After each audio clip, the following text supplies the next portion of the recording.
Man, I really miss Mario 35. In my opinion, the best of the Battle Royale games released by Nintendo, and this is coming from someone who has hundreds of hours into Tetris 99.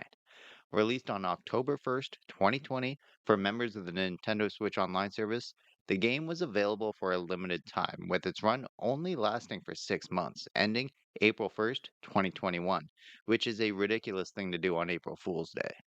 The concept of the game was fairly simple. Play through levels from Super Mario Bros. In random order at the same time as 34 other players, and as you defeat the enemies, they'll be sent to the other players you're competing against until only one player remains alive.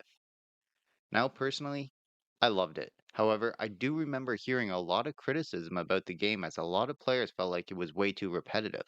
They would complain about playing the game's early levels over and over again, whereas I never really felt that issue. You would unlock later levels by playing through them and making it to the end of that level. If you were playing level 5-1 for the very first time and died during that level, you wouldn't unlock it. So you had to be good and a little bit lucky to unlock everything. But when it comes to the repetitive nature of the beginning levels, I rarely felt that. Playing level 1 2 for the eighth time in a single game was always different.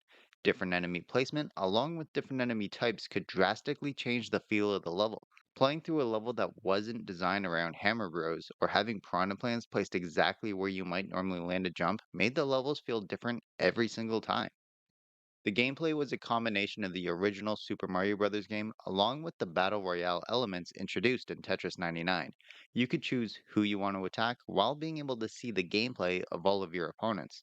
I actually found it quite useful as I could tell what level someone was on, and maybe I knew it was a little bit more of a difficult stage, so I could try and target them to make it extra tough, hoping to knock them out. For me, as someone who played the original game quite a lot, I started out having this sense of urgency to rush through the levels purely out of habit. I wanted to treat it like I was playing through the original game, and after a while, I was able to start realizing I could rush through certain levels and take my time in others. Stop and collect coins, get the 1-up mushrooms, land continuous jumps on enemies, or shell kick 15 of them in a row. These were all great things to do in order to increase your coin count for the item roulette or to increase your time limit, as a lot of the games where I won, it became more of a fight against time instead of a fight against the last remaining opponents.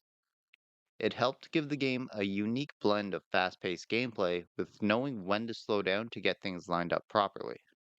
There was also nothing quite like the thrill of seeing your screen fill up with enemies and using a star to power your way through them.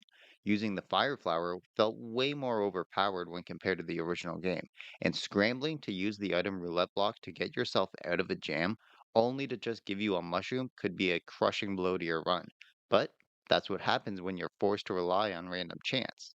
But getting that victory as time was counting down at an alarming rate was a fantastic feeling. As for the platforming, it felt perfect. This type of game could only work if there's zero lag. The entire thing would fall apart if there was input lag or if the game had any sort of stuttering. So, good on Nintendo for making sure it was a flawless experience, especially since they aren't really known for having the best internet capabilities, but this time they did it amazingly well. Along with all the levels, the game also included a bunch of icons to unlock, which helped give the game a sense of a completion aspect to it. While nothing that I personally cared about that much, it was nice that they included them. And if I remember correctly, there was also an Easter egg where you could actually play as Luigi, which was a fun little thing to include.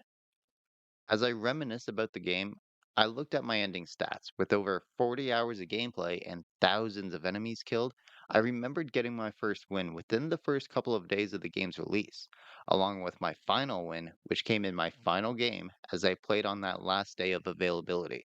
I remember getting that victory and deciding to end on a high note, making sure I didn't sour my memory of the game.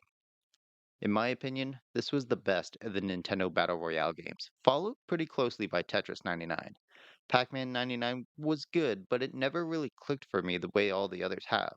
F-Zero 99 is a fantastic racing game that is incredibly challenging, especially if you didn't play a lot of F-Zero in the past. Tetris 99 really perfected the formula right out of the gate, with taking a classic game and putting a modern twist on it. And Mario 35 had it all. Modern take on a classic game, replaying early levels with a ton of enemies to give the simplest of levels a ton of challenge, strategy in terms of targeting opponents and being able to see their screens. And there was nothing quite like seeing your screen fill up on level 1-1 with the bloopers, Bowsers, bullet bills, and a ton of other enemies. It really was a fantastic spin on one of the best games of all time, and one that I really wished wasn't for a limited time. And if it ever makes a return, I'll be there again on day one. If you enjoyed the video, be sure to hit the thumbs up, and please don't forget to subscribe for more video game related content.